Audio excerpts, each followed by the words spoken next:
እግዚአብሔር አምላክ በእውነት ጠብቆን ነው እንጂ ፀሐያችን ለ6 ሴኮንድ የምታወጣው ኃይል ወደ ምድር ቢወርድ የምድር ውቅያኖስን ያተናል። የጥቂት ደቂቃዎች ኃይሏ ደግሞ የምድርን ንጣፍ አብኑኖ ያጠፋዋል። ፀሐይ በጣም ከፍተኛዋ ናት። በእውነት ፀሐያችን 3.9 ሲባዛ 10 ርቢ 26 ማለት 26 ዜሮ ጁል ጉልበት በሴኮንድ ታወጣለች። እግዚአብሔር አምላክ ገነትን የተከለው በምን አቅጣጫ ነው? በምስራቅ አቅጣጫ ነው። ምስራቅ ምን የሚወጣበት ነው? ፀሐይ የሚወጣበት ነው። አስተውሉ። ቅድስተ ቅዱሳን የሚባል በጣም የተለየ ክፍል ነው። እዛ ውስጥ ሊቀ ካህናቱ ብቻ በዓመት ነው የሚገባው። ታቦተ ጽዮን እዛ ነው ያለችው። የአሮን በትር እዛ ነው ያለችው። መሶበ ወርቋ እዛ ናት ያለችው። መብራት አይበራባትም። ማ ብቻ ነው የሚገለጥባት? እግዚአብሔር ብቻ ነው የሚገለጥባት። እና ከኪሩቤል መካከል ድምጽ ይሰማል። ጉበት ምንድነው ስራው? አንጀት ምንድነው ስራው? ኩላሊት ማጣራት አይደል እንዴ? የአደባባይ ስርዓት ነው። ልብ ደግሞ የቅድስት ስርዓት ነው ያለው። በቅድስት የዕጣን መስዋዕት እንደሚወጣ ሳምባችን ያለው የት ላይ ነው? ልባችን ላይ ነው። ብለን እንተነፍስበታለን። ይሄ ማለት ቅድስት ነው። አራቱን አፍላጋት ኤፌሶን፣ ግዮን፣ ጤግሮስ፣ ኤፍራጥስ የሚባሉ የወተት ወንዝ፣ የማር ወንዝ፣ የወይን ወንዝ፣ የዘይት ወንዝ ገነትን ተመሳቅለው እንዲያጠጧት አደረገ። ይሄ እንደ ወተት ወንዝ አድርጎ ወንጌልን፣ እንደ ማር ወንዝ አድርጎ ኦሪትን በነቢያት አድሮ የሰራ፣ እንደ ዘይት ወንዝ ልጅነትን የሰጠ፣ እንደ ወይን ወንዝ ደግሞ ወይነ ደግሞ ዕለት ዕለት እንዲቀዳባት ያደረገ ዛሬ ታላቋ ቤተ ክርስቲያን ተተክታለችና ዛሬ በቅጽረ ቤተ ክርስቲያን ስንሰበሰብ በኤዶም ገነት እጽዋት ስር እንደተቀመጥን አድርገን እናስባለን። ኢዮር ላይ 3 ነገዶችን ሲያኖር 3 ስርዓቶችን ሰርቷል ማለት ነው። ቅዱስ ገብርኤል የሚመራው ነገደ አርባብ አለ። ቀጥሎ ቅዱስ ሩፋኤል የሚመራው ነገደ መናብርት አለ። ይህ ብቻ አይደለም። ቤተ ክርስቲያን ዛሬ የኢየሩሳሌም ሰማያዊትን ምሳሌ አድርጓታል።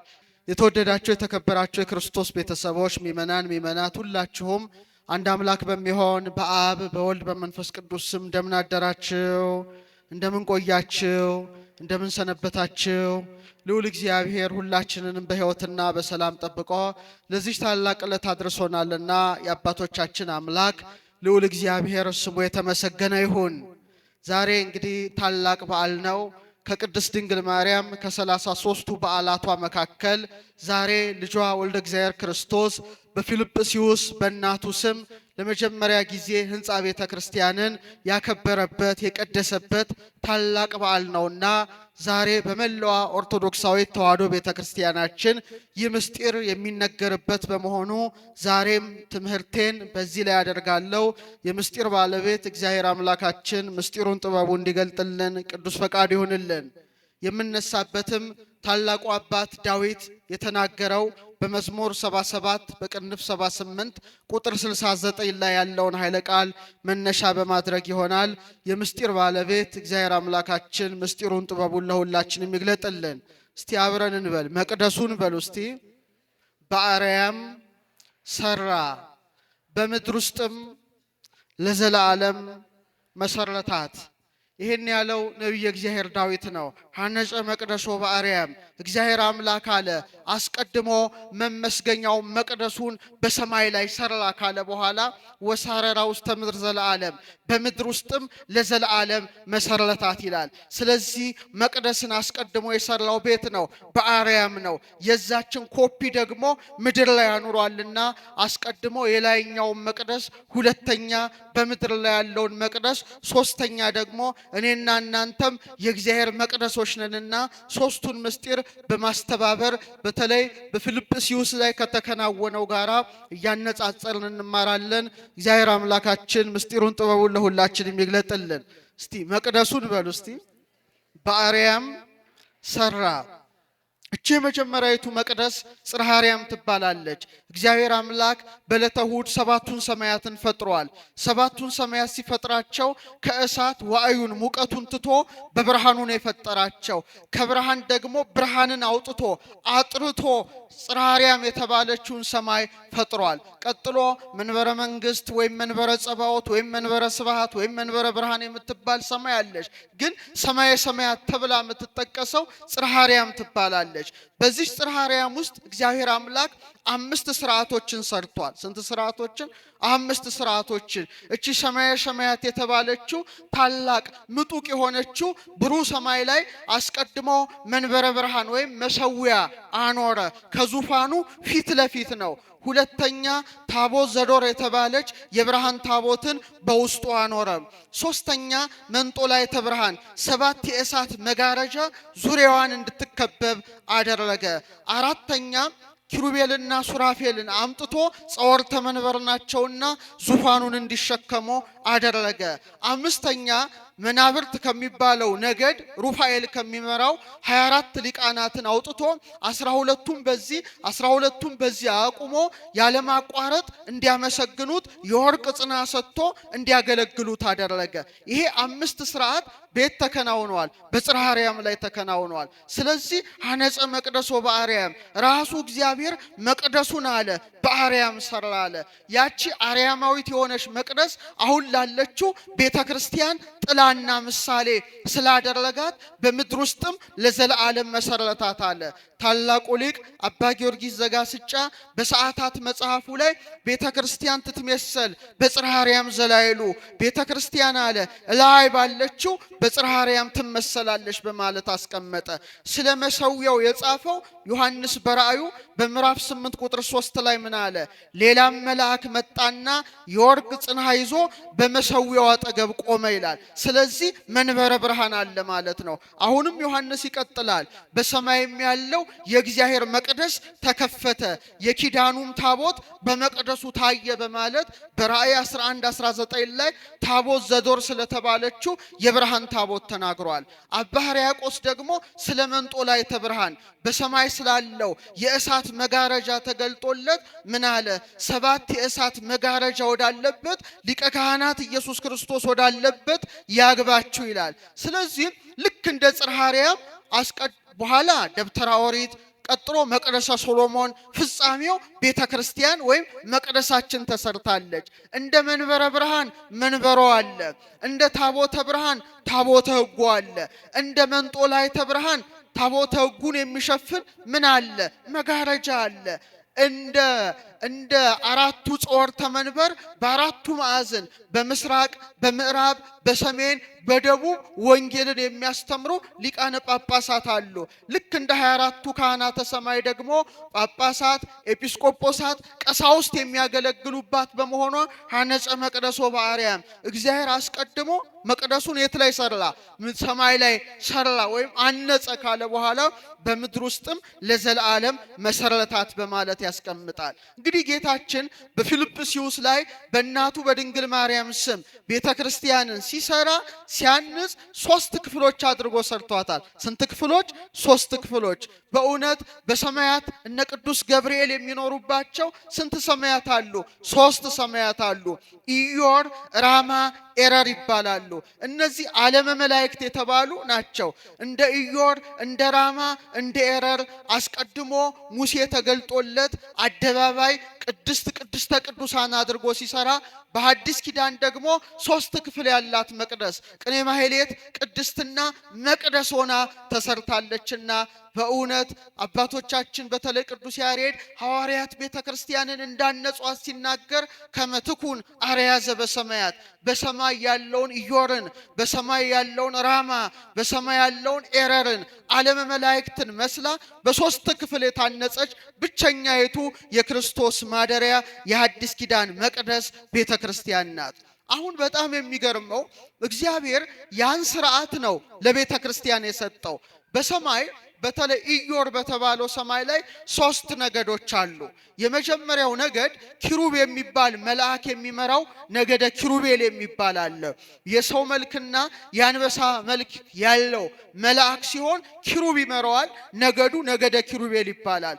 ሁለተኛው ክፍል ሱራፊ የተባለው መልአክ የሚመራው ነገደ ሱራፌል ሲሆን የሥላሴን ስዕል ስትመለከቱ በስተግራ አቅጣጫ የምታዩት የላም ፊትና የንስር ፊት ያለው መልአክ ነው። ሶስተኛው ክፍል ነገደ ኃይላት ሲባል የሚመራው የመላእክት አለቃ ሚካኤል ነው። ስለዚህ ኢዮር ላይ 3 ነገዶችን ሲያኖር 3 ስርዓቶችን ሰርቷል ማለት ነው። ቀጥሎ ራማ በተባለችው የብርሃን ሰማይ ላይ ቅዱስ ገብርኤል የሚመራው ነገደ አርባብ አለ። ቀጥሎ ቅዱስ ሩፋኤል የሚመራው ነገደ መናብርት አለ። በመቀጠል ቅዱስ ሱሪያል የሚመራው ምን አለ? ነገደ አርባብ መናብርት አለ። ነገደ አርባብ መናብርት ስልጣናት አለ። እንደገና ኤረር ላይም ተመሳሳይ ስርዓቶች ተከናውነዋል። ቅዱስ ሰዳኬል የሚመራው ነገደ ሊቃናት አለ። ቅዱስ ሰላትያል የሚመራው ነገደ መኳንንት አለ። ቅዱስ አናንያል የሚመራው ነገደ መላእክት አለ። ስለዚህ በአጠቃላይ ስንት ሰማያት አሉ? 3 ሰማያት አሉ። ስንት ክፍል አላቸው? 9 ክፍል አላቸው ማለት ነው። ያ ስርዓት በቤተ ክርስቲያን ጸንቶ እንዲኖር በ3 ደንጊያ የእናቱን መቅደስ ባነጸ ጊዜ ነገደ ኪሩቤልን የሊቃነ ጳጳሳት፣ ነገደ ሱራፌልን የጳጳሳት፣ ነገደ ኃይላትን የኤጲስቆጶሳት አምሳል አድርጓቸዋል። ራማ በተባለችው ሰማይ ላይ ነገደ አርባብን የቆሞሳት፣ ነገደ መናብርትን የቀሳውስት፣ ነገደ ስልጣናትን ደግሞ የዲያቆናት አምሳል አድርጎታል። ኤረር ላይ ያሉትን ነገደ ሊቃናትን የንፍቀ ዲያቆናት ምሳሌ አድርጓል። ነገደ መኳንንት ደግሞ አናጉንስጢሳውያን የአንባቢያን አምሳል አድርጓል። ነገደ መላእክትን የመዘምራን አምሳል አድርጎታል። ስለዚህ ሐነጸ መቅደሶ በአርያም አስቀድሞ በአርያም ያንን ሰማያዊ ስርዓትን ከሰራ በኋላ ወሳረራ ውስተ ምድር ዘለዓለም በምድር ላይ ለዘላለም መሰረታት ብሏልና ዛሬ መቅደስ ቅድስት ቅኔ ማህሌቱን ስናይ በሰማይ ያሉ ቅዱሳን መላእክት የሚኖሩባቸውን ኢዮርን፣ ራማን፣ ኤረርን እነዚህን የክህነት 9ኙን ማዕረግ ስንመለከት እንደገና ደግሞ በሰማይ ያሉትን 9ኙን ነገደ መላእክት በማሰብ በማወቅ በመመርመር በመረዳት በመሆኑ በእውነት ታላቁ አባት ቅዱስ ያሬድ ሲያስቀምጥ ለዛቲ ቤት ሳረራ አብቀዲሙ ይችን ቤተ ክርስቲያን እግዚአብሔር መሰረታት። ለዛቲ ቤት ሐነጻ ወልድ ማናነጻት? እግዚአብሔር ወልድ አነጻት። ወፈጸማ መንፈስ ቅዱስ ማንፈጸማት? መንፈስ ቅዱስ ፈጸማት ብሎ አስተምሯል። ስለዚህ ነቢየ እግዚአብሔር ዳዊት አስቀድሞ ስለ አርያማዊት መቅደስ ቀጥሎ ደግሞ ስለ ቤተ ክርስቲያን መንፈስ ቅዱስ ገልጾለት ተናግሯል። ይህ ብቻ አይደለም።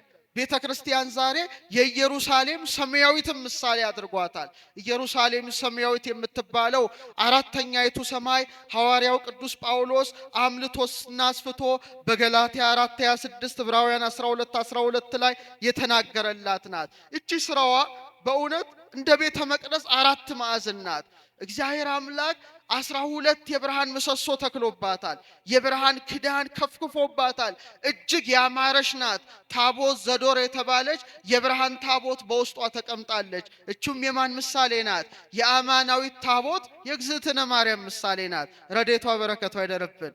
በኢየሩሳሌም ሰማያዊት ወውስቴታ ታቦት ዘዶር ዘያበር በጸዳለ ስሉስ ቅዱስ በስላሴ ጸዳል የምታበራ ስዕለ ስሉስ ቅዱስ የታተመባት ታቦት ዘዶር እንደነበረች በተመሳሳይ መልኩ በምድራዊት ኢየሩሳሌም ደግሞ የአምላክ ታቦት የሆነች ማን ተገኘች? ቅድስተ ቅዱሳን ድንግል ማርያም ተገኘች። ያቺ ኪሩቤል ከበዋታል። እችኛዋ ግን በኪሩቤል ላይ የሚቀመጠውን አምላክ በማህፀኗ በመሸከም በጀርባዋ በማዘል በክንዷ በመታቀፍ ኪሩባዊ ሰረገላ ሆና የተገለጠች በመሆኗ ቤተ ክርስቲያን ዛሬ የኢየሩሳሌም ሰማያዊት ምሳሌ ናት። እዛ ውስጥ 24 ነገሮች አሉ። አንደኛ 12ቱ ነገደ እስራኤል ስም ተጽፎባታል። በመቀጠል ደግሞ የ12ቱ ሐዋርያት ስም ተጽፎባታል። ሲደመር ስንት ይሆናል? 24 ይሆናል። 24 ማለት ምን ማለት ነው? 24ቱ ሰዓታትን ይወክላል። ካህናተ ሰማይም ቁጥራቸው 24 ነው። እያንዳንዱ መልአክ በየሰዓቱ የሚቀርበውን ጸሎት ወደ እግዚአብሔር ፊት ያቀርባል። ዛሬም ቤተክርስቲያን ለ24ቱ ሰዓታት ምስጋና የማይቋረጥባት በስብሐተ ነጉም በሰርኩም ምስጋና በሌሊቱም ምስጋና ቅዱስ ቅዱስ ቅዱስ እያሉ የሚያመሰግኑ መላእክትን የመሰሉ በሰማይ መላእክት የወርቅ ጽና ይዘው እንደሚያጥኑ ጽናውን ይዘው ስብሐት ወክብር ለስሉስ ቅዱስ ይደሉ የሚሉ ካህናትን ሾሞባታልና በእውነት እቺ ቤተክርስቲያን ሰማያዊት ስርዓት በመያዟ ታላቁ አባት ዳዊት አስቀድሞ ዘምሮላታል። የቤተክርስቲያን በረከት ይደርብን። ዛሬ ቤተክርስቲያን በዓል ነው። በመቀጠል ቤተክርስቲያንን አሁንም የገነት ምሳሌ ያደርጓታል። የምን ምሳሌ? የገነት ምሳሌ። እግዚአብሔር አምላክ ገነትን የተከለው በምን አቅጣጫ ነው? በምስራቅ አቅጣጫ ነው። ምስራቅ ምን የሚወጣበት ነው? ፀሐይ የሚወጣበት ነው። አስተውሉ። ገነት ውስጥ 1 3 4 ስርዓቶች ተሰርተዋል። የቤተ ክርስቲያን ምሳሌ የሚሆኑ መጀመሪያ የሕይወት ዛፍ የምትባለውን በኦሪት ዘፍጥረት ምዕራፍ 2 ላይ ስታነቡ በገነት መካከል ምንን ተከለ ይላል? የሕይወት ዛፍን ተከለ። 12 ፍሬ የምታፈራውን የሕይወትን ዛፍ በገነት መካከል እግዚአብሔር አኖረ። ይህ ብቻ አይደለም፣ የሕይወት ወንዝ እንዲፈስ አደረገ። የምን ወንዝ? የሕይወት ወንዝ ይባላል። በጣም የተለየች በጣም የምታበራ የሕይወት ወንዝን እንድትፈስ አደረገ። ይሄ ሁለተኛው ነው። ሶስተኛው ደግሞ 4ቱን አፍላጋት ኤፌሶን፣ ግዮን፣ ጤግሮስ፣ ኤፍራጥስ የሚባሉ የወተት ወንዝ፣ የማር ወንዝ፣ የወይን ወንዝ፣ የዘይት ወንዝ ገነትን ተመሳቅለው እንዲያጠጧት አደረገ። ይሄን ያደረገ ማን ነው? እግዚአብሔር ነው። አዳምና ሔዋን ይህንን እያዩ እጅግ እየተደነቁ አምላካቸውን ሲያመሰግኑ ኖረዋል። ኋላ ግን አካለ ከይሲ ማደሪያ ልሳነ ከይሲ መናገሪያ ላደረገው ለእባቡ ቃል ተገዝተው ዕፀ በለስን በልተው ከኤዶም ገነት ተባረዋል። በኋላ ግን ያጡትን የሕይወትን ዛፍ አግኝተዋል። የሕይወት ዛፍ የተባለ ማን ነው? አረ መልሱልኝ። ኢየሱስ ክርስቶስ ነው። ያቺ ገነት አሁን በማን ተተካች? በቤተ ክርስቲያን ተተካች። ልክ እንደ ሕይወት ዛፍ ዛሬ በቤተ ክርስቲያን ምን አለ? ሕይወት የሆነው ቅዱስ ሥጋውና ክቡር ደሙ ዕለት ዕለት ይሰዋባታል። እንደ ሕይወት ውሃ ልጅነት ይሰጥባታል። ልክ እንደ 4ቱ ወንዞች ደግሞ 4ቱ ወንጌላውያን ማቴዎስ፣ ማርቆስ፣ ሉቃስ፣ ዮሐንስ የጻፉት ወንጌላት ይነበብባታል፣ ይተረጎምባታል። ዛሬ የማሩን ወንዝ፣ ዛሬ የወተቱን ወንዝ፣ ዛሬ የወይኑን ወንዝ፣ ዛሬ የዘይቱን ወንዝ የት እንመለከታለን? ቤተ ክርስቲያን እንመለከታለን። አባ ጊዮርጊስ ዘጋስጫ ምን ይላል? ዛሬ አለ የወተት ወንዝ ማን ነው? የማር ወንዝ ማን ነው ብሎ ይናገራል። ራሱ ኢየሱስ ክርስቶስ ነው ይላል።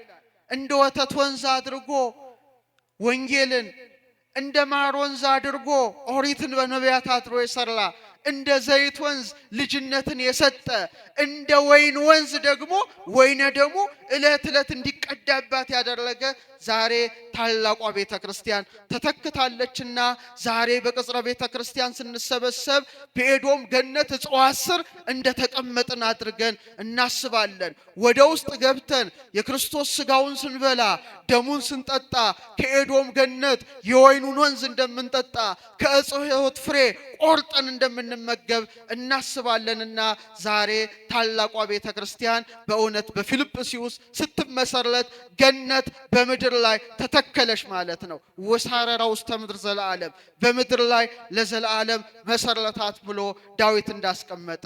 ሌላው የቤተ ክርስቲያን አስደናቂ ምሳሌ ጠፈር ነው። እስቲ በሉ ድገሙት እስቲ። ጠፈር ነው። እንግዲህ ስለ ጠፈር ብዙ ነገር ማውራት ይቻላል። ነገር ግን እኛ በምንረዳው ልክ ቀና ብለን ስንመለከት ምን እናያለን? ፀሐይን፣ ሌላስ ጨረቃ፣ ሌላስ ከዋክብት፣ በብዙ ቢሊዮን የሚቆጠሩ ጋላክሲዎችን እንመለከታለን። እንግዲህ ፀሐይ በጣም ከፍተኛዋ ናት።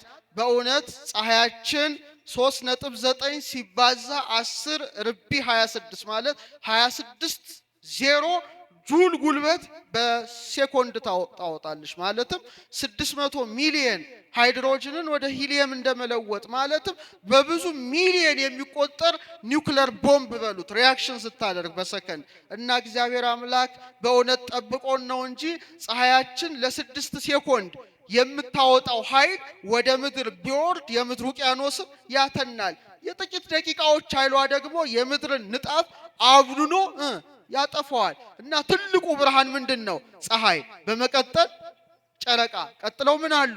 ከዋክብት አሉ። እና ጠፈራዊ ስርዓት ወይም የጠፈር ስርዓት ነው በቤተ ክርስቲያን የሚከናወነው። ዛሬ ሰማይን ለመመርመር ሰማይን ለማየት ቤተ ክርስቲያንን መመልከት ብቻ ይበቃል። እንደ ጠፈር ሆና ተሰርታለች። አሁን የቤተ ክርስቲያን ፀሐይ ማን ይመስላችኋል? በሰማይ ላይ ምን አለ? ፀሐይ አለ፣ ጨረቃ አለች፣ ከዋክብት ይገኛሉ። የቤተ ክርስቲያን ፀሐይ ማን ነው? ኢየሱስ ክርስቶስ ነው። ኢየሱስ ክርስቶስ ነው። ጨረቃ ብርሃንን ከምንድን ነው የምታገኘው? ከፀሐይ እንደምታገኝ ዛሬ እንደ ጨረቃ ሆነው ቀሳውስት ተሹመዋል ማለት ነው። ምክንያቱም ብርሃኑ ማን ነው? ኢየሱስ ክርስቶስ ነው ፀሐዩ። ሊቀ ካህናቱ ኢየሱስ ክርስቶስ ነው። እሱ የሾመው ሹመት ደግሞ ያ የሐዋርያት ሰንሰለት ዓለም እስኪያልፍ ድረስ ይቀጥላል። እና ቀሳውስቱ የቤተ ክርስቲያን ጨረቃ ሲሆኑ ፀሐዩ ማን ነው? ኢየሱስ ክርስቶስ ነው። ጨረቃ ከፀሐይ ከተለየች ብርሃን አልባ ናት። ቀሳውስትም ከኢየሱስ ክርስቶስ ከተለዩ ባዶዎች ናቸው ማለት ነው። ኃይል የላቸውም፣ ጽን የላቸውም። ስለዚህ ኃይሉ ማን ነው? ኢየሱስ ክርስቶስ ነው። ለዚህ ነው መምህሬ ኢየሱስ ክርስቶስ ይላል ካህኑ ዕለት ዕለት በቅዳሴ ላይ። ስለዚህ የቤተ ክርስቲያን ፀሐይ ኢየሱስ ክርስቶስ ሲሆን ጨረቃ ደግሞ ማን ነው? ማን ናቸው? ቀሳውስቱ ካህናቱ ሲሆኑ ዲያቆናት ደግሞ በከዋክብት አምሳል ተገልጠዋል። ስለዚህ ያ ስርዓት ሰማያዊ ስርዓት ነው። ለዚህ ነው ያሁኑን ያድርገውና በጥንት ቅዳሴ ሲቀደስ 12 ልኡካን ሆነው ይቀድሳሉ ወይም 7 ሆነው ይገባሉ። 5 በጣም የቅርብ ዓመታት ነው፣ ቅርብ የነገስታቱ ጊዜ ነው። በጥንት ግን በቤተ ክርስቲያን ስርዓት 12 ሆነው ይገባሉ ወይ 7 ሆነው ይቀድሳሉ። ምክንያቱም እግዚአብሔር አምላክ ስርዓቱን ሲሰራ ፍጹም ስርዓት ነው። እግዚአብሔር ብዙን 12 አድርጓል። ለምሳሌ የሕይወት ዛፍ የምታፈራው ፍሬ ስንት ነው? 12 ነው። ጌታም በ12 ዓመቱ በቤተ መቅደስ ተገኝቶ ሊቃውንቱን ሲጠይቅ ነበረ። የኢየሩሳሌም ሰማያዊት መሰረቶች ሁሉ 12 በ12 ነው። በተለይ ራእይ 21 ላይ ማንበብ እንችላለን። በጣም የሚገርመው ስለ 12 ስናነሳ ስንት ወራት አሉ? 12 ወራት አሉ አይደለ? ስንት ሐዋርያትን መረጠ? አረ ንገሩኝ። 12 ሐዋርያትን። ፀሐይ እሱ ነው። 12 ሐዋርያትን መርጧል። ምክንያቱም ፀሐይ በጣም ብዙ ምስጢር ይይዛል። ለምሳሌ ዳዊት በመዝሙር 18 ላይ ሰማያት ይነግራ ስብሐተ እግዚአብሔር፣ ሰማያት አለ የእግዚአብሔርን ጌትነት ይናገራሉ፣ ጠፈርም የእጁን ስራ ያወራል ይላል። የማንን ስራ? የእግዚአብሔርን ስራ ያወራል። አሁን ቀና ብለን ስንመለከት ፀሐይ አለ። በጣም አስተውሉ። ፀሐይን የሚከተሉ ወይም ኤክሊፕቲክ ይባላል። ፍኖተ ፀሐይ ማለት ፀሐይ የምትሄድበት መንገድ አለ። በዛ መስመር የማይለቁ 12 መገብት አውራሃሉ፣ ዞዲያክ ይባላሉ። ወይም በመጽሐፍ ቅዱስ ማዛሮት ይላቸዋል። በመጽሐፈ ኢዮብ ላይ ቁጥራቸው ስንት ነው? 12 ነው። እንዳትረሱ። ስንት ነው? ድገሙ። ስንት ነው? እንደገና ደግሞ 4 ሊቃነ ከዋክብት ሄኖክ የጠቀሳቸው እነ ህልመልመሌክ አሉ። ምልኤል፣ ብርኬል፣ ናሬል ቁጥራቸው ስንት ነው? 4 ነው። እነዚህ ከወቅት ጋር የተያዙ ናቸው። በሳይንሱ ሮያል ስታርስ እንላቸዋለን። በአስትሮኖሚው ባለሁበት ትምህርት ሮያል ስታርስ ይባላሉ። አንታረስ፣ ፎማልሃውት ምናምን ይባላሉ። ማታ ማታ ይታያሉ። በአይን የሚታዩበት ጊዜ አለ። ስንት ነው ቁጥራቸው? 4 ነው። ምንን እንዲከተሉ አደረገ? ፀሐይን። እስቲ በሉ በምን ልክ? በወቅት ልክ። እነዚህ ግን የሚገርሟቸው 12ቱ ደግሞ በጣም መስመሯን ተከትለው እንዲጓዙ አደረገ። ያ ስርዓት የሚታየው ዛሬ ቤተ ክርስቲያን ነው። ጠፈር ላይ ብቻ አይምሰላችሁ። ስርዓቱን ልንገራችሁ። ለምሳሌ ፀሐይ የመጣው ወይም ፀሐይ የተፈጠረው በስንተኛው ቀን ነው? እጣቴን እኮ አሳየኋችሁ። በ4ኛው ቀን ነው። እንዳትሳሳቱ። በስንተኛው ቀን ነው? በ4 ነው። ለምን? ስለ እውነተኛው ፀሐይ ስለ ክርስቶስ መስበክ ስላለበት ነው። ኢየሱስ ክርስቶስም በተመሳሳይ መልኩ የተወለደው በስንተኛው ወር ነው? በ4ኛው ወር ወርሃ ታኅሳስ ነው። ይህ ብቻ አይደለም። ከ4ኛው የያዕቆብ ልጅ ከነገደ ይሁዳ የተመዘዘ ነው። ፀሐይ ጽድቅ ነው። ስለዚህ ምድር ላይ ሲገለጥ ሰው ሲሆን ልክ እንደ 4ቱ ሊቃነ ከዋክብት አድርጎ ስንት ወንጌላውያንን ብቻ መረጠ? 4 ማቴዎስን፣ ማርቆስን፣ ሉቃስና ዮሐንስን። እንደ 12ቱ መገብት አውራህ አድርጎ ስንት ሐዋርያት ብቻ መረጠ? ንገሩኝ።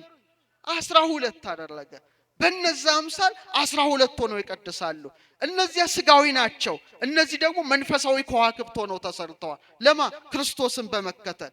ስለዚህ በሥርዓተ ቅዳሴ በመጽሐፈ ቅዳሴ ወይም በትርጓሜው መጽሐፍ ላይ 12 ሆነው ይገባሉ። ማለትም 12ቱ ሐዋርያትን የሚያንጸባርቁ 12ቱን መናዝል ምሳሌ ሆነው ማለት ነው። ስለዚህ ቤተክርስቲያን ጠፈር ናት። እንደገና 7 ሆነው ሊገቡ ይችላሉ። ስንት ሆነው? 7 ሆነው። ለሌዊ ነገዶችም ይሄን 7 ስርዓት ነው ያሳያቸው። 7 ሆነው ይገባሉ። እነዛ 7ቱ መገብተ ዕለታት ይባላሉ። ምን ናቸው እስቲ ይነግረኝ? ፀሐይ፣ ጨረቃ አሉ። 5ቱ ፕላኔቶች ናቸው። መሪህ ማለት ማርስ ነው። አጣርድ ሜርኩሪ ነው። መሽተሪ ጁፒተር፣ ቪነስ፣ ዙሁራ እነዚህ ዙሃል፣ ሳተርን በሰማይ የምናያቸው ናቸው ለትለት። አሁን እንደውም በዚህ ወቅት ወደ ማታ አካባቢ ፊታችሁን ዞር አድርጋችሁ ወደ ምዕራብ ስታዩ በጣም ደምቃ ምትታያለች አይደለ? እሷ ምንድናት? ኮከብ አይደለችም። የአጥቢያ ኮከብ ወይም ዙሁራ የምትባለው ቪነስ ናት። እኔ ኢየሱስ የዳዊት ስርና ዘር የሚያበራም የንጋት ኮከብ ነኝ ይላል። ቀን ላይ ስትወጣ ጠዋት አካባቢ ኮከበ ጽባ፣ ማታ ላይ ኮከበ ምዕራብ። እነዚህ ብቻ 7 ናቸው። የት ያሉት? ሰማይ ላይ ያሉት። ኢየሱስ ክርስቶስ ለዮሐንስ ሲገለጥለት 7ቱ ከዋክብት በቀኝ እጆቹ ነበሩ ይላል። 7ቱ ከዋክብት በምን እጆቹ ነበሩ? በቀኝ እጆቹ። ልክ በዛ አምሳል ዛሬም ቀሳውስት ቅዳሴ ይገባሉ። ስንት ሆነው? 7 ሆነው። ይሄ ስርዓት ነው፣ ፍጹም ስርዓት ነው። 7 ፍጹም ነው። በኋላ በነገስታቱ ዝቅ ብሎ ወደ 5 ወርዷል። ግን እግዚአብሔር ሰውን ሲፈጥረው 7 ነገርን አስቀምጦበታል። ስንት ሰማያት አሉ? እስቲ ንገሩኝ። ኧረ መልሱ። 7ቱ ሰማያት አሉ። አቡነ ዘበሰማያት በሰማያት የምትኖር አባታችን። ያ 7ቱ ሰማያት ፊታችን ላይ ታትመዋል። ስንት አይኖች አሉ? 2 አይኖች አሉ። ስንት ጆሮዎች አሉ? ቁጠሩ። ስንት አለ? 2። ስንት ያፍንጫ ቀዳዳ? 2። አትሳሳት፣ አንድ አይደለም። እዚህ ጋር አለ። ቁጠር እስቲ። 1 2። ስንት አፍ አለ? ሲደመር 7 በል። ጥበብ ቤቷን ሰራች፣ 7 ምሰሶችን አቆመች ማለቱ 7ቱን ሰማያት 7ቱን ዕለታት መክብበ ሕዋሳት በሆነው እግዚአብሔር እፍ ባለበት ሰማይና ምድርን ባጋጠመበት በሰውነታችን ላይ 7ቱ ስርዓቶች አሉ። ስለዚህ 7 ሆነው ይገባሉ። እነዛ ስጋዊ ናቸው። እነዚህ ደግሞ መንፈሳዊ ከዋክብት ሆነው የክርስቶስን ቅዱስ ስጋውን ክቡር ደሙን ይሰዋሉ። ስለዚህ በቤተ ክርስቲያን ስርዓት ቅዳሴ ሲቀደስ 2 መብራቶች ይቀመጣሉ መንበረ ታቦቱ ላይ። አንዱ በቀኝ ይቀመጣል፣ አንዱ በግራ ይቀመጣል። ዙሪያውን ደግሞ የቀንዲል መብራቶች እንዲበሩ ይደረግ ነበረ። በቀኝ የሚበራው የፀሐይ ምሳሌ ነው። በግራ የሚበራው መብራት ደግሞ የጨረቃ ምሳሌ ነው። ዙሪያውን ያሉት የቀናዲል መብራቶች ደግሞ የከዋክብት ምሳሌ ሆነው ተገልጠዋል። ስለዚህ ቤተክርስቲያን የምን ምሳሌ ናት? የጠፈር ምሳሌ ስለሆነች ሐነጸ መቅደሶ በአርያም መቅደሱን አለ በአርያም ሰራ ካለ በኋላ ዳዊት በምድር ውስጥም ለዘላለም መሰረታት በማለት አስቀምጧል። ከቃሉ ጋር ናችሁ? እግዚአብሔር ከሁላችን ጋር ይሁን። በዛ አምሳል ነው ሙሴን ሲና ተራራ ላይ ያወጣው ነው። በቃ ይህን ሰማያዊ ስርዓት አሳየው። ምድራዊ አይደለም። ደብተራ ኦሪት ምድራዊት አይደለችም። አሳየው ሰማያዊውን ስርዓት። በኋላ በዛች አምሳል ስራ ይለዋል። 3 ክፍል ነው ያሳየው የሰማያዊውን ስርዓት። ለዚህ ነው ያሬድ ምን ይላል? ቀዳሚያ ለጽዮን ሰማይ ሳረረ፣ ከጽዮን አስቀድሞ አለ እግዚአብሔር ሰማይን ፈጠረ አለ። ሰማይ ላይ ነው ያሳየው። ወበዳግም አርአዮ ለሙሴ ዘከመ ይገብር ግብራ ለደብተራ፣ ዳግመኛ የድንኳኗን አሰራር ለማን አሳየው? ለሙሴ ያሳየው። ስንት ክፍል አድርጎ? 3 ክፍል አድርጎ። የመጀመሪያው አደባባይ ይባላል። እስቲ በሉት። ወይም አጸደ ደብተራ ኦሪት ይባላል። 2 ነገሮች ነው የሚከናወኑበት። የትልቅ የሚሰዋበት መሰዊያ ያለው፣ ካህናት ደግሞ የሚታጠቡበት ነው። በጣም እንደ አውደ ምሕረት ክፍት ነው። ህዝቡ ሁሉ የሚመለከተው ነው። 2ኛውን ክፍል ቅድስት አለው። እስቲ በሉ ደገሙት። ቅድስት ውስጥ ብዙ ስርዓቶች ተከናውነዋል። ያ ማለት እኛ ውስጥ አለ። እስቲ ትንሽ ነግራቸዋለሁ። እሱ ቅድስት ላይ ምን አደረገ? 20 ክንድ ናት። 7ቱ የመቅረዝ መብራቶች ይበራሉ። ስንት የመቅረዝ? 7 ቅርንጫፍ ያላቸው የመቅረዝ መብራት ይበራል። እንደገና ደግሞ ማዕጠንት አለ፣ የዕጣን መሰዊያ አለ፣ ህብስት አለ። በወርቅ ጠረጴዛ ላይ 12 ህብስት ይቀመጣል፣ እንዳትረሱት። ቀጥሎ ቅድስተ ቅዱሳን የሚባል በጣም የተለየ ክፍል ነው። እዛ ውስጥ ሊቀ ካህናቱ ብቻ በዓመት ነው የሚገባው። ታቦተ ጽዮን እዛ ነው ያለችው። የአሮን በትር እዛ ነው ያለችው። መሶበ ወርቋ እዛ ናት ያለችው። መብራት አይበራባትም። ማ ብቻ ነው የሚገለጥባት? እግዚአብሔር ብቻ ነው የሚገለጥባት። እና ከኪሩቤል መካከል ድምጽ ይሰማል። ስንት ክፍል ነበረው? አረ መልሱልኝ። 3 ክፍል። ሰውን ሲፈጥረው መቅደሱ አድርጎታል እግዚአብሔር። ለምሳሌ ይሄ ቤተ ክርስቲያን ሲሰራ ማን ነው የሰራው? እኛ እናንተ ናችሁ አይደለ? ኢንጂነር አርክቴክት መጥቶ ዲዛይን አውጥቶ በጠጠር በሲሚንቶ አድርጎ በኋላ በቅባ ሜሮን ከበረች ቤተ ክርስቲያን። ያኔ ቤተ ክርስቲያን ተባለች። እኛን ማን ነው የሰራ? አረ ንገሩኝ። ስላሴ ናቸው አይደለ? ያውም የወድ እጆች ሰሩኝ አበጃጁኝ። የህይወትን እስትንፋስ እፍ ያለብን ማን ነው? ራሱ እግዚአብሔር ነው። ስለዚህ እንደ መቅደስ አድርጎ ሰውን ሰርቶታል። 3 ነገሮች ማለት ነው። ስለዚህ ልክ እንደ አደባባይ ስጋ አለን። ምን አለን? ስጋ። እንደ ቅድስት ደግሞ ነፍስ አለን። እንደ ቅድስተ ቅዱሳን መንፈስ አለን። በጣም እኮ ነው የሚገርመው። እንቁላል ነን ማለት ነው። እንቁላል 3 ክፍል አለው። ቅርፍት አለው አይደለ? ቀጥሎስ ስትልጡ ነጭ ነገር አለው። መጨረሻስ ምን አለው? አስኳል አለው። ቅዱስ ጳውሎስ የሰላም አምላክ እግዚአብሔር ሁለንተናችሁን ይቀድሳልና ስጋችሁን፣ ነፍሳችሁን፣ መንፈሳችሁን ማለት ሰው ራሱ መቅደስ ነው። ፊልጵስዩስ ነው ማለት ነው። ራሱ መቅደስ ነው። እንደ አደባባይ ስጋ አለን። እንደ ቅድስት ደግሞ ነፍስ አለን። እንደ ቅድስተ ቅዱሳን መንፈስ አለን። አሁን ኮዱን እስቲ ትንሽ ልንገራችሁ። ቆማችሁ ራሳችሁን ተመልከቱት። ቆማችኋል። ቅድስት አለ። እስቲ አደባባይ የቱ ጋር ነው? ቅድስት የቱ ጋር ነው? ቅድስተ ቅዱሳናቸው የቱ ጋር እንደሆነ በሁለት መልኩ እግዚአብሔር ገልጦታል። ለዚህ ነው እናንተ እግዚአብሔር መቅደስ እንደሆናችሁ አታውቁም የሚለው። ለምሳሌ አደባባይን እንደ ሆድ ዕቃ፣ ቅድስትን እንደ ልብ፣ ቅድስተ ቅዱሳንን እንደ ጭንቅላት ሰጥቶታል። ማንን ሲፈጥረው? አዳምን ሲፈጥረው ማለት ነው። አደባባይ ላይ ምን ነበረ? በደንብ አስተውሉ። አደባባይ ላይ ምን ነበረ? ቅድም ነግሬያቸዋለሁ። የሚቃጠል መስዋዕት የሚሰዋበት ነበረ፣ የመታጠብ ስርዓት። ስለዚህ ከእሳት ጋርና ከንጽህና ጋር ይያያዛል። በተመሳሳይ መልኩ ሆድ ዕቃችሁ ምንድነው ስራው? ምግብ አያቃጥልም እንደ ጨጓራ? ጉበት ምንድነው ስራው? አንጀት ምንድነው ስራው? ኩላሊት ማጣራት አይደል እንዴ? የአደባባይ ስርዓት ነው። ልብ ደግሞ የቅድስት ስርዓት ነው ያለው። በቅድስት የዕጣን መስዋዕት እንደሚወጣ ሳምባችን ያለው የት ላይ ነው? ልባችን ላይ ነው። ብለን እንተነፍስበታለን። ይሄ ማለት ቅድስት ነው። 7 የመቅረዝ መብራት እንደሚበራ በተመሳሳይ መልኩ 7 መብራቶች ይበሩበታል። ምናችን ላይ? ልባችን ላይ። 12 ህብስት እንዳለ የ12ቱ ሐዋርያት ትምህርት ከልባችን በቃላችን ተወልዶ ይነገርበታል። ይሄ ለእግዚአብሔር ቅድስቱ ነው። ጭንቅላትስ ቅድስተ ቅዱሳን ነው አይደለም እንዴ? ጭንቅላት ምናችን ነው? ሰው የሚታወቀው በጭንቅላቱ ነው። በምኑ ነው? በፊቱ ነው አይደለ? ፓስፖርትም መታወቂያም ምናችሁ እጃችሁ ነው የሚነሳው? ፊታችሁ ነው። ፊታችን ይሄ ግጻዊ ነው። ይሄ ትልቅ ነው። የተባለበት አካል ነው። ስለዚህ እግዚአብሔር አምላክ ሰውን መቅደስ አድርጎ ሰርቶታል። እጃችንን ስንዘረጋ ምን እንሰራለን? ብሉይ ኪዳን ሐዲስ ኪዳን የሚነበብበት ሕያው መጽሐፍ፣ ሕያው መቅደስ ማለት ሰው ነው። ስንት እጆች ሰጠን እግዚአብሔር? አይዟችሁ 2። ስንት መዳፍ ሰጠን? 2። ስንት ጣቶች ሰጠን? 10። በቃ ምን ማለት ነው ይሄ? ሰው ዝም ብሎ የተሰራ እኮ አይደለም። ኮድ ነው፣ ቀመር ነው፣ ራሱ ፊደል ነው፣ የሥላሴ ፊደል ነው። ልክ እንደ 2 እጅ ፍቅረ እግዚአብሔርና ፍቅረ ቢጽ አለን። እንደ 2 መዳፍ 2 ጽላቶች አሉ። እንደ 10 ቃላት ስንት ጣቶች አሉ? 10 ጣቶች አሉ። እግዚአብሔር አብ የሙሴን ሕግ በጣታችን የልጁን ሕግ ደግሞ በልባችን ላይ ነው የጻፈው። በምናችን ላይ ነው የጻፈው? በልባችን ላይ ነው ያተመው። ስንት እግሮች አሉን? 2 እግሮች አሉን። 4 ያለው የለም። 4 የበሬ፣ የላም፣ የፍየል፣ የከርከሮ፣ የአሳም ወዘተርፈ ነው። እነሱ ስንት እግር ነው የተሰጣቸው? 4 ነው። ለምን? የሚግጡትን ሳር የሚጠጡትን ውሃ እና መራባት ብቻ ነው ህይወታቸው። ከዚህ ያለፈ አይደለም። ይበላሉ፣ ይጠጣሉ፣ ይዋለዳሉ። ምድር እያዩ ነው የሚኖሩት። ስንት እግር ስላላቸው? 4። ሰውን ግን እግዚአብሔር ሲፈጥረው መቅደሱ ስለሆነ ስንት እግር ሰጥቶታል? እንደ ያዕቁምና እንደ በለስ ሰሎሞን መቅደሱን ሲሰራ ሁለት ምሰሶ ብቻ ነው ያቆመው፣ ያቁምና በለዝ፣ ሁለት እግር ብቻ። የእግዚአብሔር መቅደስ ስለሆነ አራት አይደለም ሁለት ብቻ ነው የተሰጠን።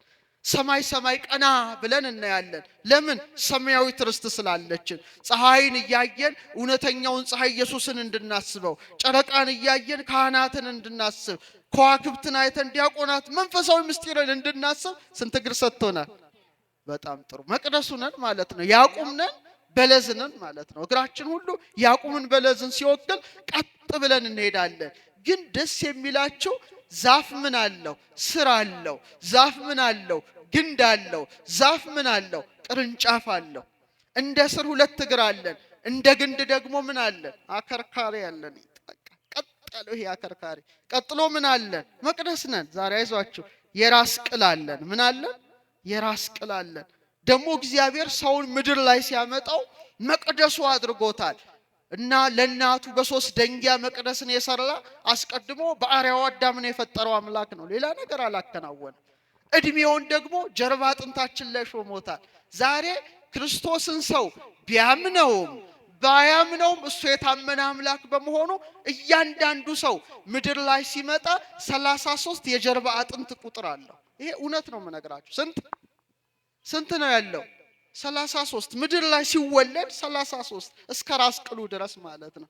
ጌታ በ33 ዓመቱ የራስ ቅል ጎልጎታ ላይ እንደተሰቀለ ዛሬም እድሜውን በጀርባ አጥንታችን ላይ የራስ ቅልን ደግሞ ጎልጎታው አድርጎ እለት መስቀሉ ተተክሎበታል። ይሄ ራስ ቅላችን እናንተ የማታስተውሉ የገላትያ ሰዎች ኢየሱስ ክርስቶስ እንደተሰቀለ ሆኖ በፊታችሁ ተስሎ ነበረ። ለእውነት እንዳትታዘዙ አዚም ያደረገባችሁ ማን ነው ይላል ቅዱስ ጳውሎስ። ይሄንን አለማየት አዚም ነው፣ በእውነት ጨለማ ነው። ኢየሱስ ክርስቶስን በሰውነታችን አለማየት ጨለማ ነው። አርአያው ነው፣ አምሳሉ ነው። እየሰማችሁ ነው። ለምሳሌ የጌታ የስቅለቱን ስዕል ስትመለከቱ አንድ ጭንቅላት አይታችኋል? አላያችሁ? አንድ ጭንቅላት አለ። የማን ጭንቅላት ይመስላችኋል? የአባታችን የአዳም ጭንቅላት ነው። አዳም ስንተኛ ፍጥረት ነው? 22ኛ ፍጥረት ነው። 22ኛ ፍጥረት በሆነው በአዳም ራስ ላይ ነው መስቀሉ የተተከለው። ዛሬም ሰዎች ሁሉ የእግዚአብሔር መቅደስ በመሆናቸው እያንዳንዱ ሰው ጭንቅላቱ ጎልጎታ ስለሆነ እያንዳንዱ ሰው ልክ እንደ 22ቱ አሌፋት የእግዚአብሔር ስሞች እንደ አዳም አባታችን በኩረ ሁሉ ፍጥረት እኔም አንተም አንቺም ሁላችንም ስከል ቦንስ የራስ ቅላችን አጥንት ቁጥሩ ስንት ነው? 22 ነው። 23 እንኳን አልሆነም። ስንት ነው? 22። ይሄን ያደረገ ማን ነው? እጆች ሰሩኝ አበጃጁኝ የተባለው እግዚአብሔር ብቻ ነው። በጣም እኮ ይደንቃል። ሰውን እኮ በጥፊ መምታት እንኳን አይቻልም። ታውቃላችሁ? አርያ እግዚአብሔር ነው እኮ። ይሄን እንዴት ትመታዋለህ? የእግዚአብሔር አርያ እኮ ነው። ይኸውላችሁ ፊታችሁ ላይ ብቻ እንደው ተውት፣ እንደውም ዝቅ ብለን እንመልከተውና ፊታችሁ ላይ ላሳያችሁ። እግዚአብሔር ሰማይና ምድርን ሰው ላይ ገለበጠ። ሐነጸ መቅደሶ በአርያም ወሳረራ ውስተ ምድር ዘላለም ራሱ ይሄ ነው። ለምሳሌ ስንት ሰማያት አሉ? ላይ 7። ቀጥሎስ ምን አለ? ከሰባቱ ሰማያት ዝቅ ስትሉ ባቢል አለ፣ አትሞስፌር ማለት ነው፣ ነፋስ አለ። ቀጥሎ ምን አለ? ውሃና መሬት አለ አይደል? በቃ ሰማዩ እንዲህ ነው ስታሰምሩት። ያ ማለት አንተ ውስጥ አለ፣ እኔ ውስጥ አለ። ለምሳሌ ልክ እንደ ሰባቱ ሰማያት የእሳት ሰማያት ናቸው። ጭንቅላታችን እሳት ነው አይደለም? ነው አይደለም እንዴ? የሁሉ ሚሊየንስ ኒውሮንስ ያለው እኮ ነው። ይሄ ሁሉ እንዴ እሳት እኮ ነው። እሳት ምንድነው? ብርሃን ነው። እሳት ምንድነው? ሙቀት ነው። ዕውቀትም ከምን ይቀዳል? እንደ ብርሃን ከጭንቅላት ይቀዳል። እስመ ለጠቢብ አዕይንቲሁ ዲበ ርእሱ ይላል ሰሎሞን። የጠቢብ አይኖቹ ራሱ ላይ ናቸው ይላል። ልክ እንደ ሰባቱ ሰማያት 2 አይን፣ 2 ጆሮ፣ 2 የአፍንጫ ቀዳዳ፣ አፍ ማን ሰጠን? እግዚአብሔር ሰጠን። ቀጥሎ ነፋስ እንዳለ ቀጥሎ ከጭንቅላታችሁ ዝቅ ስትሉ ደረታችሁን ታገኛላችሁ። ከምንድን ነው የሚወጣው? ከሳምባ ነው፣ ከደረት ነው። ቀጥሎ ውሃና መሬት እንዳለ ሆድቃ በሙሉ በምን የተመላ ነው? ኩላሊት በውሃ የተመላ ነው። ቀጥሎ መሬት እንዳለ ከወገብ በታች እግር ምን ይነካል? መሬትን ይነካል። በቃ እግዚአብሔር እኮ ሰማዩን ነው የገለበጠብን። ይሄን አታውቁም እንዴ? መቅደሱ እንደሆናችሁ እሱን ትታችሁ ከአንገት በታች ትታችሁ ፊታችሁን ብቻ በመስታወት ተመልከቱ። 2 አይናችን እንደ እሳት ነው። እሳት ከብርሃን ጋር የተያያዘ እንደሆነ አይናችንም ከብርሃን ጋር ይያያዛል። ከእሳት ቀጥሎ ምን አለ? ነፋስ እንዳለ ቀጥሎ ምን አለ? አፍንጫ ሰጥቶናል። ያለበት አፍንጫ አያችሁ። ቀጥሎ ውሃና መሬት እንዳኖረ ጠጣርና ፈሳሽ የሚወስድ ምን አለን? አፍ አለን። ይሄ እግዚአብሔር አርያ ነው። እንዴት በጥፊ ልትመታው ትችላለህ? አትችልም፣ አይፈቀድልህም። የእግዚአብሔርን ቤት ያፈረሰ እግዚአብሔር ራሱ ያፈርሰዋል፣ ያውም እናንተ ናችሁ ይላል። ስለዚህ ይሄን ሁሉ ነገር በዛሬው ትምህርት እንረዳለንና በእውነት የክብር ባለቤት ጌታችን በእናቱ በቅድስት ድንግል ማርያም ስም ሰኔ 20 ሕንጻ ቤተ ክርስቲያን በሶስት ደንጊያ አነጸ። ሰኔ 20 በዛሬው ዕለት አከበረ ስንል ይሄን ሁሉ እናስባለን። እና አንድ ነገር ብነግራችሁ ዛሬ የእመቤታችንን በዓል በመሆኑ ከኛ ከኢትዮጵያውያን ጋር እስቲ ትንሽ ላነጻጽረው። በእውነት ጌታችን በፊልጵስዩስ በሶስት ደንጊያ በማን ስም ሰራ መቅደስ? እናቱ ራሱ መቅደሱ ናት አይደለችም? ናት አይደለችም? ጽርሐ ቅዱሳቱ ለወልድ ይላታል። የወልድ የመመስገኛው አዳራሽ። ሰማይ ዙፋኔ ነው፣ ምድር የእግሬ መረገጫ ናት። ለኔ ምን አይነት ቤት ትሰራላችሁ አለ ይላል በኢሳይያስ አድሮ። እግዚአብሔር ሰማይ ዙፋኔ ነው አለ። ሰማይ ምን ነው? ምድር የእግሬ ለኔ ምን አይነት ቤት ትሰራላችሁ አለ። እግዚአብሔር በቃ ቤት አጣ። አንዲት ቤት ግን አግኝቷል። እሷ ማን ነበረች? ድንግል እናቱ ነበረች። ሰማይ ዙፋኔ ነው እንዳለ ማኅፀኗን እንደ ዙፋን አድርጎ 9 ወር ከ5 ቀን ተቀመጠ። አልተቀመጠም? ተቀምጧል። ምድር የእግሬ መረገጫ ናት እንዳለ 9 ወር ከ5 ቀን እግሩ ተረግጧታል? አልተረገጣትም? ዳግሚት ምድር ናት ማለት ነው። ሰማይ ወምድር ዘእያገምሮ እፎ እንጋ ማኅፀነ ድንግል ጾሮ። ሰማይና ምድር የማይችለውን አምላክ ምንኛ የድንግል ማርያም ማኅፀን ቻለው ይላል። መቅደሱ ናት ማለት ነው። መቅደሱ ናት። ከርሰ ድንግል አብዮተ ለዓለም አየራት። የድንግል ማርያም ማኅፀን አለ አባ ጊዮርጊስ ከአየራት በለጠ። ወተሰብሐ እምሱራፌል ወኪሩቤል፣ በኪሩቤል በሱራፌል ዘንድ ተመሰገነ። ከርሰ ድንግል ኮነ ታቦቶ ማኅደረ ለእግዚአብሔር አዶናይ። የድንግል ማርያም ማኅፀን መቅደስ ስለሆነ ለማን ማደሪያ ሆነ? አዶናይ ለተባለ ለእግዚአብሔር ማደሪያው እንደሆነ በእውነት በእውነት ማደሪያው በሆነችው በድንግል ማርያም ስም ልጇ ክርስቶስ ዛሬ ቅዳሴ ቤቱን አከናወነ። አመስግኑት በእውነት ሐዋርያትን ሰብስቦ እና የጌታን አብነት አድርገው ኢትዮጵያውያኑ ኦርቶዶክሳውያኑ መቅደስን ሲሰሩ በድንግል ማርያም ስም ነው የጀመሩት። ጌታ በእናቱ ስም በፊልጵስዩስ እንደሰራ የመጀመሪያው የሐዲስ ኪዳኗ ቤተ ክርስቲያን ኢትዮጵያ ላይ ስትታነጽ በ330 ዓመተ ምህረት አብርሃና አጽብሃ የተባሉ ኢትዮጵያውያን ቅዱሳን ክቡራን ነገስታት በማን ስም ነው የሰሩት? አክሱም ጽዮን ላይ በድንግል ማርያም ስም ነው። ደስ ይበላችሁ። ጌታ ነው መስሎ ማለት ድንግል 12 ክፍል ያላት ያው 12 ክፍል ናት። 12 ክፍል ያላት መቅደስ ነው የሰሩት እና ሲሰሩ በወርቅ ነው የሰሩት። እንደዛሬው በጠጠር በሲሚንቶ አይደለም፣ በእንቁ ነው የሰሩት። ድንግል ማርያም ምንድናት? እንቁ ናት አይደለችም? ወርቅ ናት አይደለችም? ማርያም እሰ ተሐቱም ትካት ውስጥ ተከርሱ ለአዳም ከመባህሪ ጻዳ። ማርያም ግን ከጥንት ጀምሮ በአዳም ባህሪ ውስጥ እንደ ነጭ ዕንቁ ታበራለች እንዳለ ድንግል ማርያም ዕንቁ ስለሆነች በዕንቁ፣ ድንግል ማርያም ወርቅ ስለሆነች በወርቅ ሰርተዋት ነበረ የመጀመሪያውን መቅደስ። ቀጥሎ ደግሞ ቅዱስ ያሬድ በነበረበት ሰዓትም ታላቁ አባት አቡነ አረጋዊ ደብረ ዳሞ ላይ በማን ስም ነው የሰሩት? በወላዲተ አምላክ በድንግል ማርያም ስም። ንጉሥ ገብረ መስቀል ተመልከቱ ወጣ ከቅዱስ ያሬድ ጋር። ያሬድ ደግሞ የዞረ ዞርኳት የህንፃዋን ማማር አየሁ እያለ ዘመረና ኢትዮጵያውያኑ ጌታ ያደረገውን በፊልጵስዩስ አይተው በድንግል ማርያም ስም ብዙ መቅደስ መስራት ልማዳቸው ነው። ለምሳሌ ላሊበላ እነዛን ሁሉ ውቅር አብያተ ክርስቲያናት ሲሰራ በጣም የምታምር አድርጎ የሰራው የማንን ነው? ቤተ ማርያም ናት አይደለ? 12 ምሰሶ አድርጎ የሰራት የድንግል ማርያም መቅደስ እና ነገስታቱ ሁሉ ለድንግል ማርያም በጣም ጽኑ ፍቅር ነበራቸው። እና አፄ ዳዊት እና አፄ ዘርዓ ያዕቆብ የቅድስት ድንግል ማርያምን ተአምር እንኳን ቅድም የሰማነውን ሲያጽፉ ከቀለሙ ጋር እንባቸው ይደባለቅ ነበረ። ምናቸው? እንባቸውን ጠብ ያደርጉ ነበር ይላል ታሪካቸው እኮ ነው። እመቤታችን በወርቅ ቀለም ስማቸው እንድታጽፍላቸው በመማፀን እንባቸው ከቀለሙ ጋር እንዲዋሃድ ያደርጉ ነበረ። ግብጽ እንኳን ድንግል ማርያም የምትገለጥበት ደብረ ምጥማቅ እንኳን ቢፈርስ እኮ ነው መቅደሷ ቢፈርስ በንጉስ በአርሳባይ አቡነ ዮሐንስ 11ኛ ለአፄ ዘርዓ ያዕቆብ መልእክት ላኩ። ድንግል ማርያም የምትገለጥበት መቅደሳችን ፈረሰ፣ ባክ መታሰቢያዋ እንዳይቀር ብለው ሲሉ ተጉለት ሰሜን ሸዋ ላይ ደብረ ምጥማቅ አሁን ጻድቃኔ ማርያም የምትባለውን የሰሩ አፄ ዘርዓ ያዕቆብ ነበረ። የሰማችሁኝ ነው። ምን ያህል የፊልጵስዩስ ታሪክ ሀገራችንም አለ።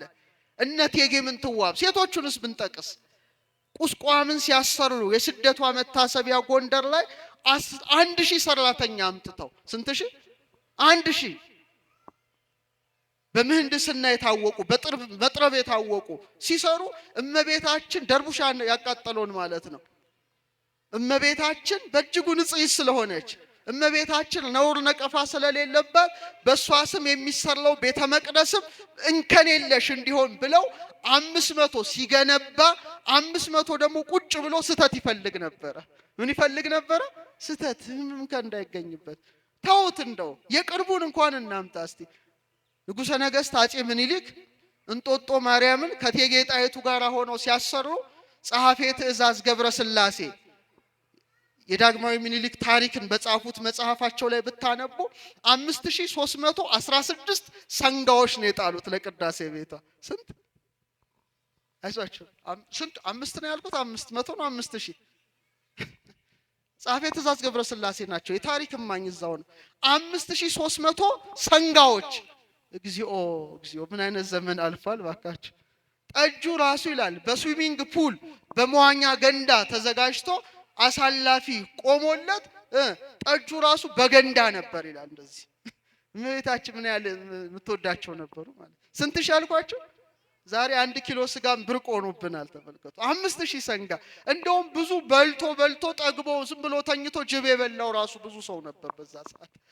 እና በጣም ይገርማል። እና ኢትዮጵያውያኑ ክርስቶስ እንዳሳያቸው በድንግል ማርያም ስም መቅደስ በማነጽ የታወቁ ናቸው። ጥንት ያንጹ ነበረ፣ አሁንም ያንጻሉ፣ ወደፊትም ያንጻሉ።